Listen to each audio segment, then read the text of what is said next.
Bem-vindo ao Papo Espírita, a espiritualidade na sua vida. Boa noite, bem-vindos a mais um Papo Espírita. Nossa conversa de hoje é sobre os transtornos alimentares, especialmente tendo em vista a psicologia da benfeitora Joana de Ângeles, que escreveu uma série psicológica pelas mãos da psicografia do médium Divaldo Franco. Para isso, a gente convidou o psicólogo junguiano e palestrante espírita Daniel Campos. Tudo bem, Daniel? Olá, tudo bom, Thelma, oi, Ana, tudo bom, Miriam? Agradeço o convite mais uma vez de estar aqui com vocês. Você é sempre muito bem-vindo, Daniel, já esteve conosco inúmeras vezes e a gente gosta de te explorar bastante. A gente sabe que você tem uma porção de seguidores, porque as suas explicações tocam fundo nas pessoas. Então, vamos aproveitar o seu conhecimento mais uma vez. Miriam e Thelma aqui também conosco. Daniel, o Manual de Diagnóstico Estatístico de Transtornos Mentais, conhecido como DSM-5, ele define os transtornos alimentares como uma perturbação persistente na alimentação e no comportamento relacionado à alimentação. A obesidade não está incluída no DSM-5, mas existem associações entre obesidade e uma série de transtornos mentais, como o transtorno da compulsão alimentar, transtorno depressivo bipolar, esquizofrenia. Porém, o DSM-5 refere-se principalmente à anorexia e à bulimia. Na anorexia, a pessoa não come, com medo de engordar, apesar de, na maioria das vezes, estar abaixo do peso ideal. E na bulimia, ela come de tudo, mas depois ela provoca o vômito pela culpa ou remorso, com medo de engordar. Então, são transtornos que estão na sociedade, todo mundo conhece alguém que lida com um transtorno alimentar, e a gente quer conversar a respeito da psicologia por trás, né, dessa questão. Qual a origem desses problemas, à luz da benfeitora Joana de Ângeles? Como a gente pode observar que estamos vivenciando uma questão dessas?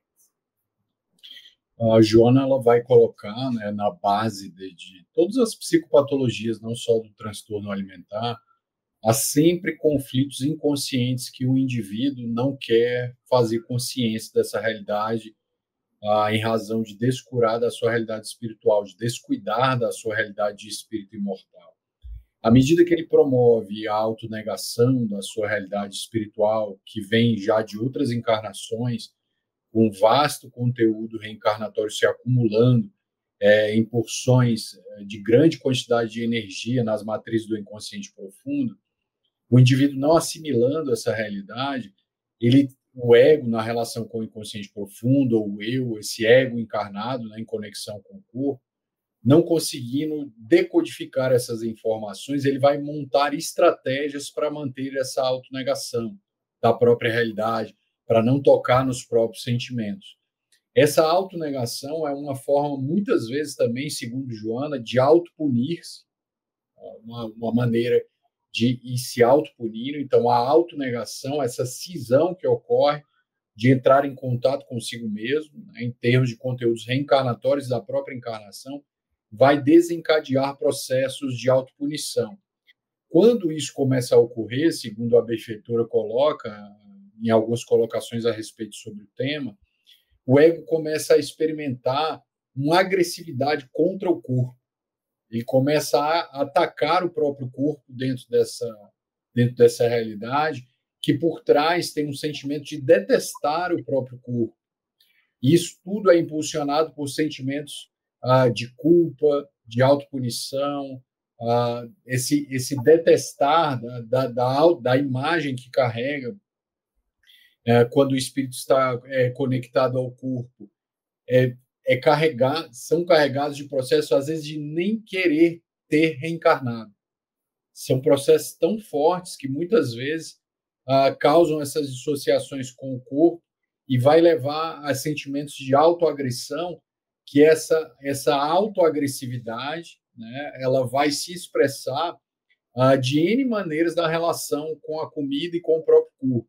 Isso vai levar a extremos, desde dietas e cirurgias e cuidados excessivos com o corpo, que é uma maneira também de camuflar essa insatisfação e os complexos de inferioridade, ou até mesmo os prejuízos da automaternagem, do autocuidado, em relação ao aumento excessivo de peso, a todos os processos que descambam para as definições patológicas que nós vemos hoje no DSM-5, né, que estão mais marcadas na anorexia e na bulimia, e como você mesmo citou.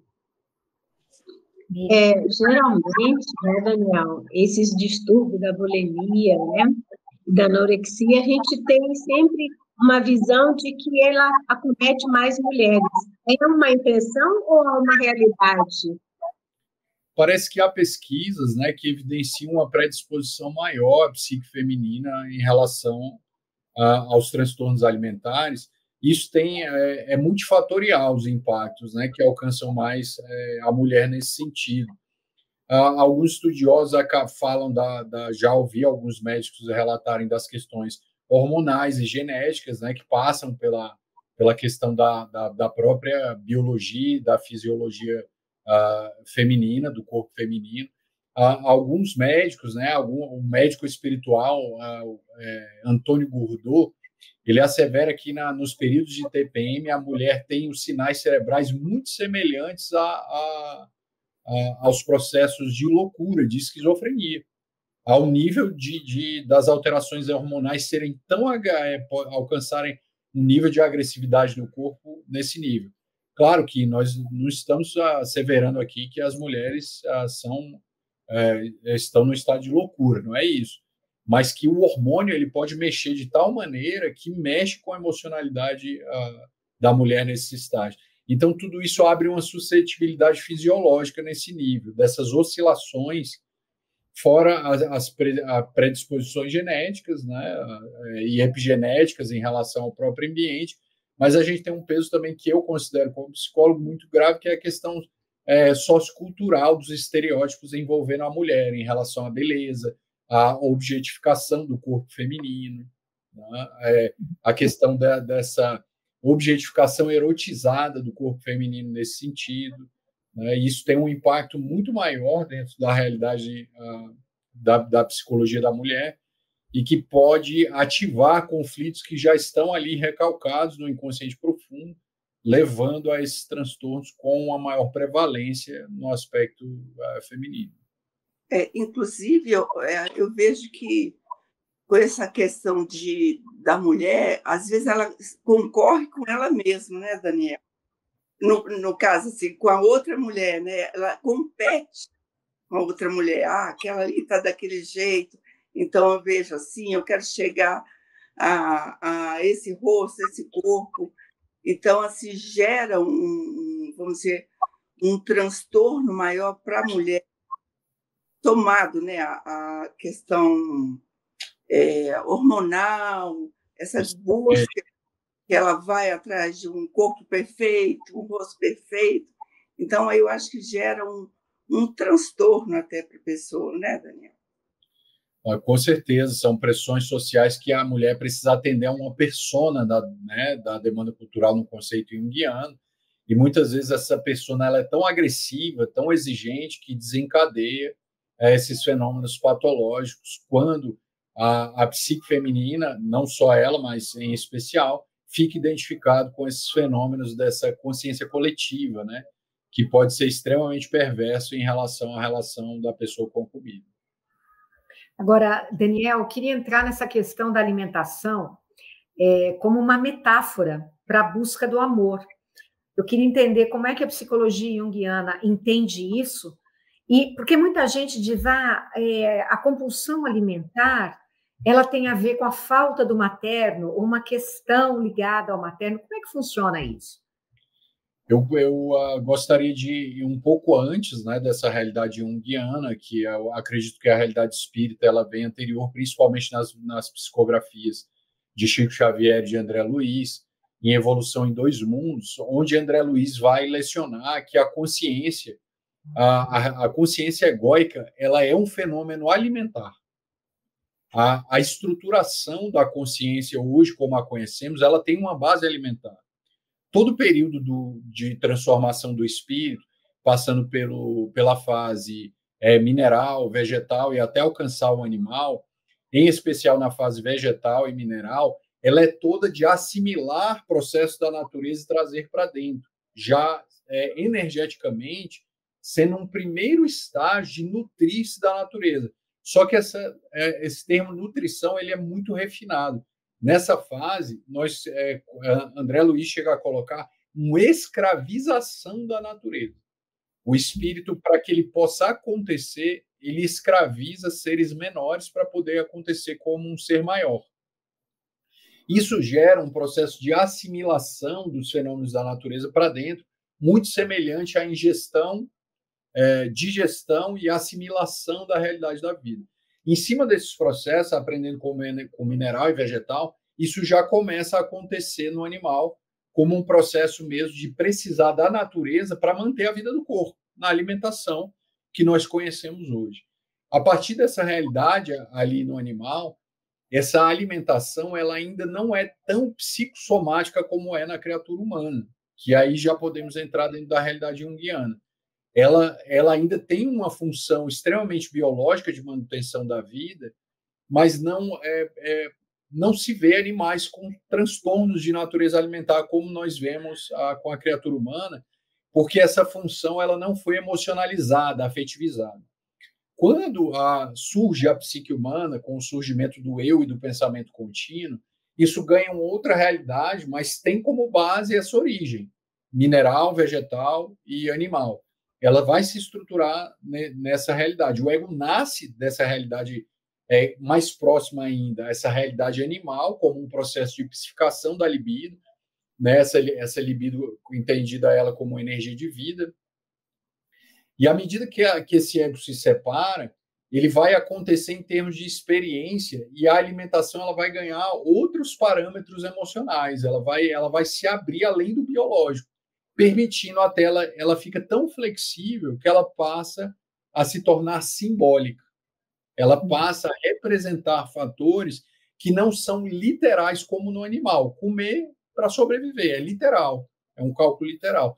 Ali passa a haver um simbolismo de tal natureza onde ao retorno do padrão mineral, vegetal e animal, mas agora com processos ligados à psicologia do ego, atravessada por um pensamento mágico. Sendo mais claro, trazendo exemplos, por exemplo, os nativos da antiguidade acreditavam que as emoções surgiam do estômago, que nós tínhamos emoções e que o órgão que desencadeava as emoções era o estômago, percebendo ainda um processo de indiferenciação entre a própria anatomia e as emoções. Há uma fusão ainda das funções, sensações fisiológicas ali em termos psíquicos, algo muito ligado a um pensamento mágico, onde ele entendia aquela realidade, porque no inconsciente profundo, toda a realidade psicológica nasce da realidade da alimentação, como André Luiz trouxe. Então, de imediato, ele entende que o estômago é a fonte das emoções, porque, na realidade, é um processo que retorna da experiência mineral, vegetal e animal, e que ela começa a ser simbólica, então surge essa fantasia de que o estômago é a origem emocional. A partir dali, a alimentação ela vai ser impregnada por processos mágicos, nos quais, quando um guerreiro capturava outro guerreiro, ele acreditava que se ele comesse o melhor guerreiro da outra tribo, ele pegava os poderes do outro guerreiro. Ou seja, a alimentação ela começa a ser também uma fonte de absorção de poderes místicos. Quando nós alcançamos essa fase, agora a alimentação ela é psicológica. Ela é também um fator psíquico, atravessado por uma lógica da fantasia, do pensamento mágico. Então, eu precisava agora alimentar os deuses, né, oferecer animais mortos, seres humanos, para que pudesse acalmar essa realidade. Então, na realidade, dentro da psicologia junguiana, quando nós vamos fazer uma análise dos arquétipos, que para o conceito de Joana são arquétipos das diversas encarnações, são as matrizes das experiências das diversas encarnações, a alimentação ela vira um símbolo plural, que passa pelo amor, mas ela não é só o amor. Né? Ela pode também representar essa realidade do amor, inclusive em termos de patologia e de cura, de transformação em relação à psicologia junguiana.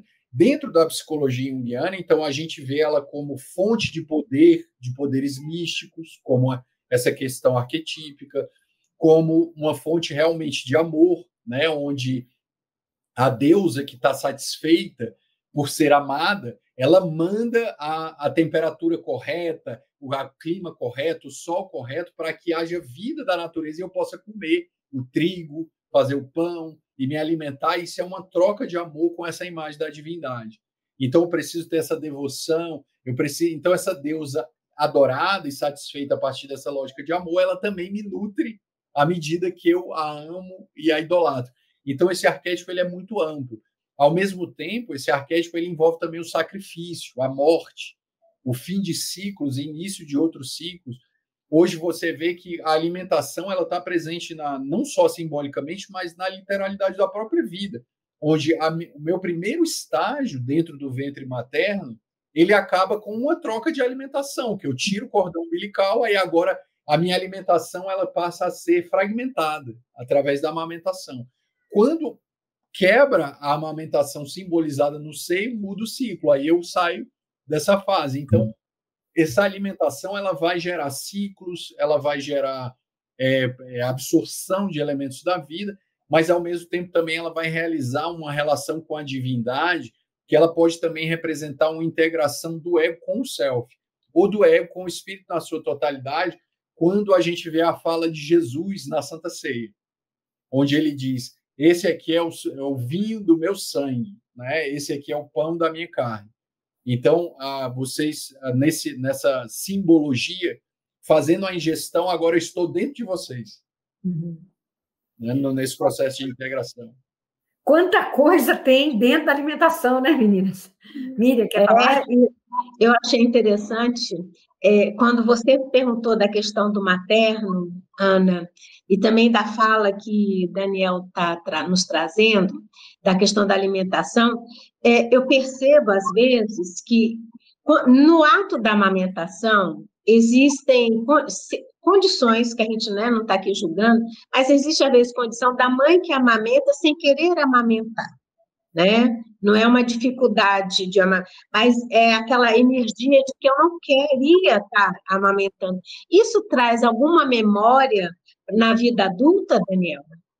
Sem dúvida. Todas as vibrações emitidas, desde da miniaturização do espírito para a conexão dele com o corpo, e que vai ser eliciada pelo inconsciente, pela consciência dos pais, tanto da mãe quanto, na realidade, dos genitores, elas vão afetar na formação do inconsciente profundo da criança que está chegando.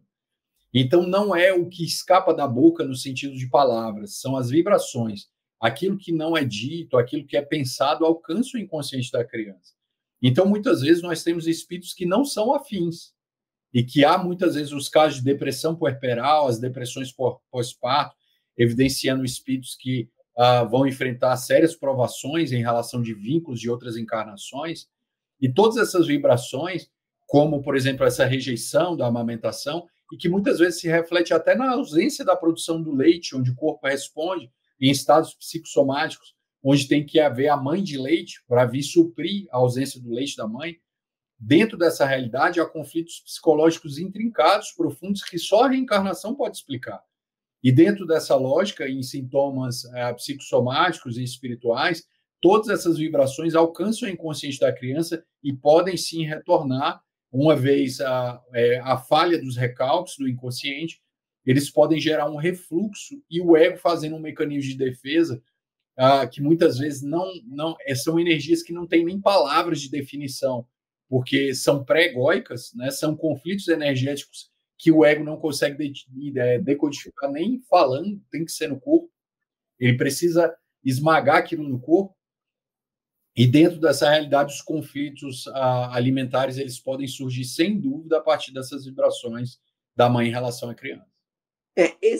Até isso que você está falando, que eu tenho duas assim, amigas da minha filha. Uma, nunca amamentava, ela não pegava esse celular, olho no olho, bebê, os dois, né? Um olhando, porque é aquele momento, né? Então, ela se permitia dar aquele espaço para ficar com o bebê. E a outra, que até eu acompanhei, dava mamar e tudo, tinha bastante leite, só que ela ficava o tempo todo com o celular na mão, né? Então, não tinha essa interação assim transcendente, né, com um serzinho que está aos cuidados dela. Então, assim, e a gente vê que desde a origem, né, a oportunidade que as pessoas têm de acolher aquele serzinho que está chegando e trabalhar de uma forma assim, mais até intuitiva, né? Naquele momento que você está na amamentação, gera um prejuízo futuro, até na questão alimentar, né, Daniel? Sim, a criança, ela, como quando nós nascemos, né, nós temos ali uma alimentação 24 horas, a todo momento, pelo cordão umbilical ali no momento uterino.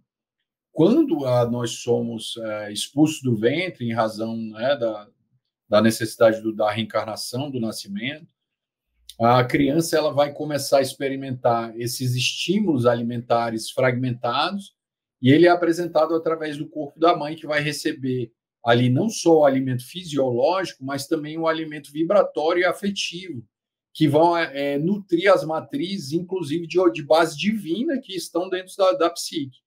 A mãe ela tem uma representação que ela ficou responsável, a mãe e o pai. Mas Joana, ela dá uma responsabilidade maior ainda à mãe, quando ela faz uma análise psicológica espírita da responsabilidade da mãe. Nosso primeiro nascimento universal é quando Deus nos cria. É o nosso nascimento. Para o cosmos, nós nascemos de uma vontade de Deus que nós conhecemos como esse processo.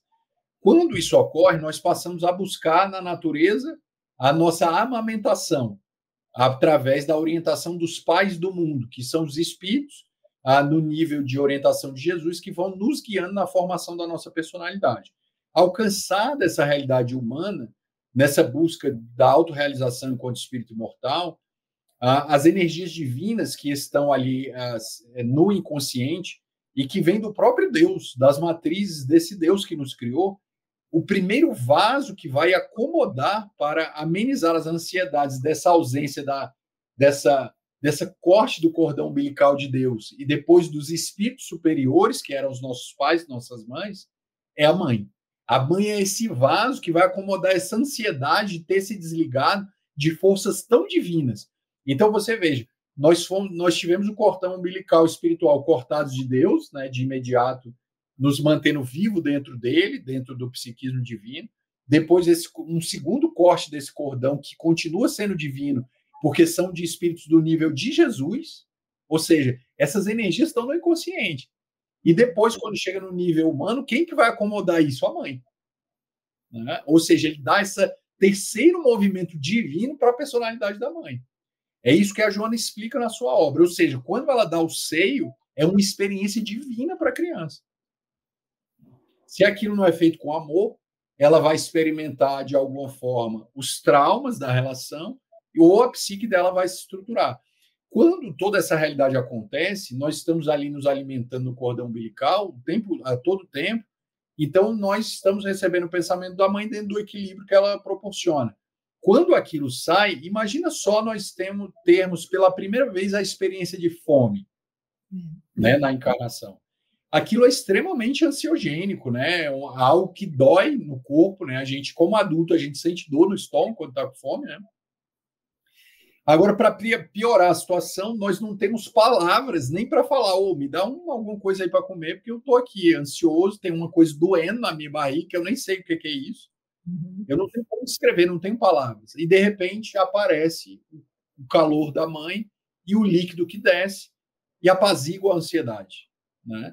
Então, é uma experiência, assim, para a criança, que ela está ligada à dor, à ansiedade e ao apaziguamento disso. Então, essa presença da mãe, ela vai diminuir esses quadros de ansiedade que a alimentação vai proporcionar. Quando a mãe está presente de corpo, mas não de vibração, a outra parte do inconsciente não é nutrida. Então, fica uma criança ansiosa, irritada, a criança não consegue dormir, tem os quadros de interrupção do sono à noite, são mães muito metódicas, ou aquelas mães, por exemplo, que estudaram todos os livros de psicologia e esquecem de ser espontânea, de abraçar o filho, de dar um cheirinho, de beijar, e de não tem problema se não seguir o horário para amamentar no treino ali da amamentação, mas que tem aquele calor e aquela vontade, na realidade, essa espontaneidade reflete a vontade da mãe de estar ali naquele papel. Então, quando isso acontece, a criança recebe uma vibração em 2 níveis, tanto na fisiológica quanto da personalidade da mãe, que nutre aquelas áreas da personalidade da criança e que vão organizar a personalidade mais tarde de maneira integral. Agora, Daniel, nem todo mundo vai desenvolver, independente de como foi recebida por essa mãe, nem todo mundo vai desenvolver um transtorno alimentar, nem todo mundo vai ter uma compulsão alimentar, uma bulimia, né? E vai lidar com a alimentação de uma maneira saudável, digamos. Então, quem é esse espírito que traz essas questões e que, diante do meio ambiente, dos estímulos, dos gatilhos, desenvolve um transtorno alimentar? Você falou em fuga de si, quer dizer, tem coisas lá para trás, né, que o espírito já carrega, que chega aqui e encontra uma tempestade perfeita, digamos, e vai desenvolver um transtorno, né? Como é que funciona isso?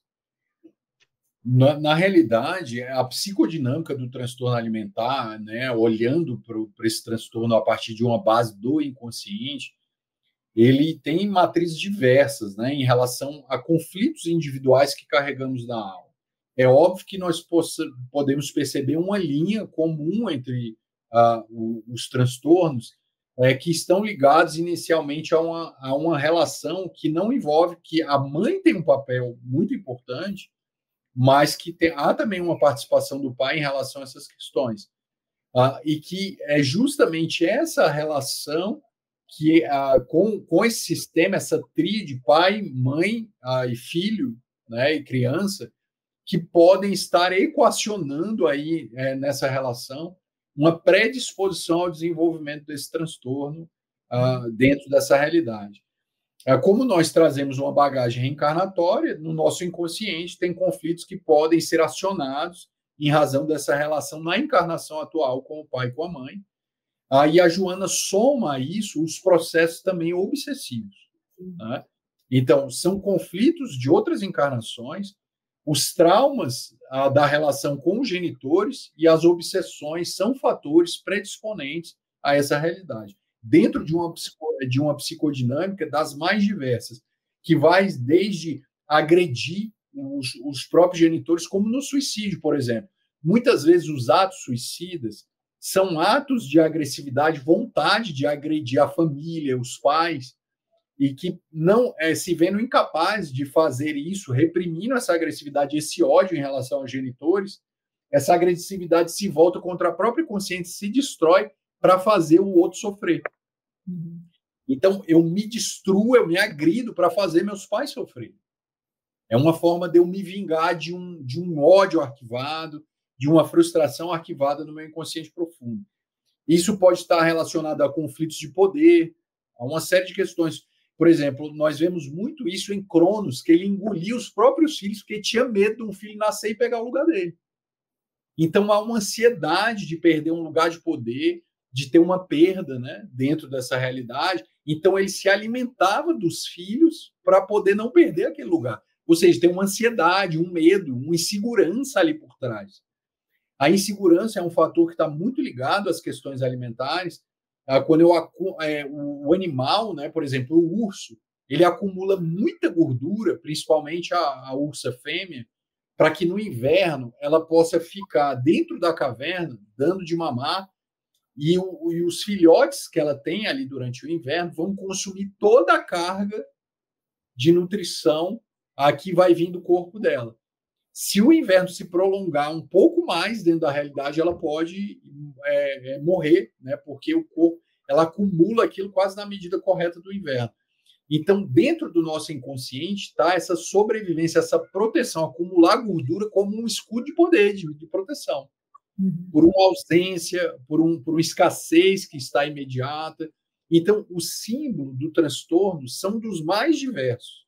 Até mesmo retardar uma maturidade de eu querer ver um corpo que não amadurece. Porque, por exemplo, no caso das mulheres, ela vai ter amenorreia, ela vai interromper a menstruação, ela não vai desenvolver porque o corpo não vai ter os nutrientes e vai ficar um corpo de criança. Então, eu mantenho a imagem pré-púbera ali para que eu não tenha que enfrentar conflitos da sexualidade, os medos das relações da juventude. Então, eu posso usar esse transtorno para ter um ganho quase infinito à medida que eu olho. Qual é o fio? Toda neurose, eu tenho um ganho para não entrar em contato com o conflito que eu carrego.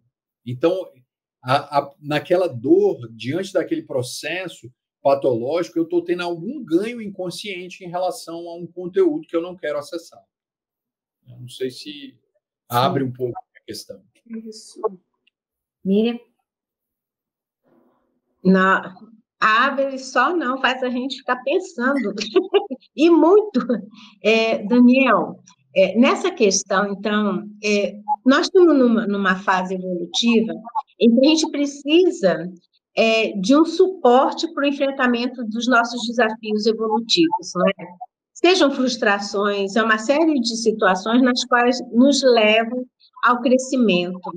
Esses transtornos alimentares, da maneira que eu estou entendendo também, eles essa dificuldade que a gente, enquanto ser humano, tem, não, e de enfrentar, né? Você falou as dificuldades na frente, mas também não seria eu fugir de mim mesma ao não aceitar o corpo, ao não aceitar a minha vida adulta, e a compensação na falta ou no excesso da alimentação, teria a ver, então, com um estado de sentir-se ou não prazer pela vida também? Claro, pode estar por trás desses impulsos, né? Impulsos extremamente autodestrutivos, né? Dentro do arquétipo materno, da realidade do materno, que é a nutrição, que passa por essa realidade da nutrição, há também uma fase muito destrutiva do arquétipo materno, que exige sacrifício, que exige a destruição de corpos para que aquelas deusas ali que ficavam naquele período da mitologia, elas fossem satisfeitas. Então, muitas vezes, relações simbióticas da mãe com a criança, onde você vê uma mãe que não deixa a personalidade do filho acontecer, onde a disputa entre a mãe e o pai pelo afeto do filho ou da filha, onde ela sente culpa por se aproximar mais do pai, porque tem afinidade, e a mãe, eu te amo desde que você satisfaça as minhas emoções, mas se você for para o lado dele, agora eu vou te detestar. Essa ambivalência gera essa realidade, onde gera uma confusão na psique, e dentro muitas vezes dessas relações afetivas, não há uma função continente dentro do sistema familiar, onde esse sentimento ele possa ser expressado verbalmente. E dentro desses sistemas onde as emoções não circulam verbalmente, onde não se conversa, onde não se pode expor as emoções, o corpo passa a ser a via de liberação dessas emoções. Então, eu passo a ter um alívio dissociativo das pressões de ansiedade em cima da alimentação. Então, eu como por ansiedade, eu como porque estou frustrado, fica uma defesa da criança, porque a criança é assim. Quando ela estava com muita ansiedade, aparecia o leite e acalmava a ansiedade. Então, como eu não tenho defesas maduras no ego, que os pais, por também não ter essa capacidade através do amor, não injetaram na psique da criança, o ego empobrecido, não só como um mecanismo de fuga, é porque às vezes a pessoa nem tem instrumento de alma para fazer diferente. Então, ela vai buscar na criança a defesa para poder lidar com os tormentos emocionais. E quais são as defesas da criança? É comer, é chorar, são linguagens corporais, passa muito pelo corpo. Diferente de uma psicologia refinada do adulto, que racionaliza nos mecanismos de defesa, que faz mecanismos de defesa mais refinados, que desloca, né? Então, ele pode brigar, expressar através da fala toda essa realidade. Então, nós vemos muitas vezes crianças tímidas, embotadas, que se automutilam, em estados de agressividade, que muitas vezes refletem a raiva do pai e da mãe contra esses genitores. E tudo isso em processos inconscientes. Dentro dessa realidade, esse processo alimentar ele vai se tornar melhor e vai encontrar um espaço além do corpo quando nós começamos a relativizar a imagem dos genitores na nossa psique, percebendo que nós podemos ter a capacidade até de odiá-los e detestá-los, desde que nós não estacionemos nesse sentimento superando esse ódio infantil. O próprio Cristo disse: aquele que não odiar o seu pai e a sua mãe não é digno de me seguir. Ou seja, eu preciso ter consciência dos meus sentimentos para poder superar aquela realidade e avançar em termos de psicologia. Uhum. Nossa, é riquíssimo tudo isso que você está trazendo. E eu queria perguntar como é que a Joana recomenda, né? Como a gente lida com esses transtornos à luz de tudo isso que você está trazendo para nós, né? Porque é uma quantidade de coisas, de possibilidades inconscientes, né? Um mergulho dentro de si que a gente tem que fazer para ir buscando todas essas origens e ir trabalhando. O que ela sugere, Daniel? Realizar-se enquanto alma imortal individual através do processo de autoconhecimento, onde, acabando com essa fusão da personalidade da criatura com a personalidade dos pais, o indivíduo vai ganhar em autonomia, relativizando a sua emocionalidade através de uma relação de autoconsciência. À medida que isso acontece, dar atenção também aos processos obsessivos, que vão se acoplar em razão dos conflitos que ali estão presentes e vão querer fazer uso como modos de escravização da psique que carrega esses traumas. E à medida que essa separação e essa autonomia se conquista, ela vai se realizar através de um processo de auto-amor que os pais não tiveram a possibilidade de dar, porque muitas vezes nem o receberam.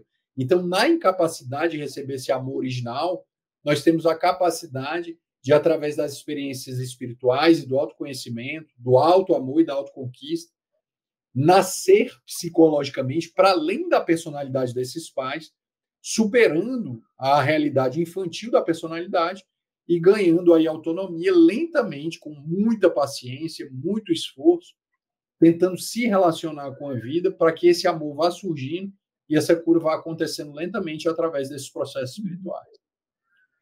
E uma mensagem final, já que a gente, infelizmente, está acabando o tempo do programa, que você diria, Daniel, para as pessoas que nos ouvem? Como obter uma relação saudável com a comida? Como se alimentar, né? Alimentar o corpo e a alma de uma maneira saudável, já que a gente é carregado de questões passadas e presentes. O ideal é que tenhamos consciência das nossas emoções, das nossas reais necessidades físicas, causando uma discriminação muito lúcida para nós entre emoção e necessidade fisiológica dentro dessa realidade, experimentando essa relação sem extremos, em extremos de escassez ou de dietas rigorosas, ou os excessos também do abandono com as comidas que não são nutritivas para o corpo e irão violentar a nossa saúde. Esses extremos são super importantes, porque é uma maternagem conosco, nos bem alimentar. E a partir disso, nós vamos nutrir o corpo com prazer e alegria, né? Ou seja, nós vamos satisfazer o fisiológico, mas também o psicológico, nos premiando, que é necessário ter um prazer nessa função, que a natureza nos deu com muita sabedoria, usando ela para se premiar e socializar também, né? A alimentação é também um processo de socialização, tendo uma relação amorosa com o processo, né? Uma relação equilibrada, onde você tem a contenção sem a castração dos extremos de ambos os lados, né? Ou seja, autocuidado, autorreflexão, autoamor, passa por isso, essa maternagem que a gente tem que se dar, né, Daniel? É isso que eu tô entendendo. Não ser a bruxa do João e Maria, né, que entope de doce de maneira tóxica, que é a sombra da mãe, né? Ou, ao mesmo tempo, não ser a deusa da fome, né? Aquela anoréxica, né? Que ela vai, sopra na boca do Deus e gera compulsão no mito, né? Então, a gente precisa trabalhar essas duas realidades aí para que nós não descambemos para esses extremos e castiguemos o nosso corpo. O corpo reflete o nosso estado de amor, né? Então, quantas vezes nós não vimos personagens que se relacionavam com Jesus, as mulheres, por exemplo, quantas delas não se encantavam com Jesus? Se apaixonavam por ele, né? Dentro da sua realidade psicológica, porque Jesus expressava essa beleza, não era um ser abandonado, não era um ser... ele vivia a simplicidade do período, mas era um ser que tinha automaternagem e autopaternagem em equilíbrio. Então, o seu corpo refletia essa realidade. Uhum. Meninas, mais alguma coisa para a gente finalizar aqui com a Daniela? Miriam? Infelizmente, né, o tempo acabou. Eu me lembrei rapidinho, quando ele fala da beleza de Jesus, pensei, ver o belo além do concreto, né? Além do materialismo, né? Exato. E esse mundo materialista, né, Daniel, ele incita demais a gente a nos premiar com comida, né? Como se a comida fosse uma satisfação. Eu consegui isso, então eu posso ganhar um doce, eu posso ganhar uma bebida, algo, né? A comida serve também como um prêmio psicológico. E isso a gente sabe que não alimenta, né? Não é a comida que vai nos alimentar emocionalmente, né? E, Ana, a gente fala assim, eu mereço, né? Eu mereço esse docinho. Você vê como a gente usa, né, a comida ainda de uma forma, sei lá, né, tão inconsciente. Mas, Daniel, eu queria te agradecer, né? Queremos te agradecer imensamente você ter conversado conosco mais uma vez. Vou anunciar já que na nossa próxima conversa a gente vai tratar sobre o transtorno da personalidade narcisista. É um outro tema que a gente vai trazer futuramente aqui com o Daniel, quando ele tiver um tempinho. E Thelma e Miriam, obrigada também. E vocês todos que gostaram do nosso tema, né? Gostaram desse nosso bate-papo, não deixem de deixar o seu like, não deixem de compartilhar também, porque esse é um conteúdo que vale a pena ser espalhado. Então, Daniel, mais uma vez, obrigada. E a todos vocês, obrigada e até a próxima. Obrigado.